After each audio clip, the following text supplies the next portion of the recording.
وتذرون الآخرة وجوه يومئذ ناظرة إلى ربها ناظرة ووجوه يومئذ باسرة تظن أن يفعل بها فاقرة كلا إذا بلغت التراقي وقيل من راق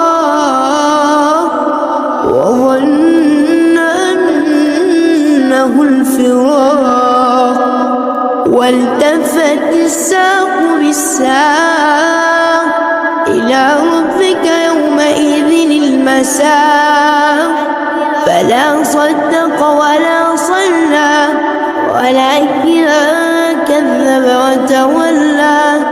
ثم ذهب إلى أهله يتمطى أولى لك فأولى ثم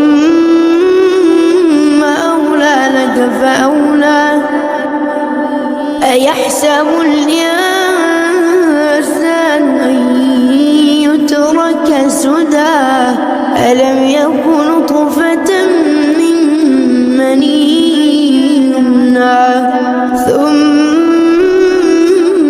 كان علقة فخلق فسوى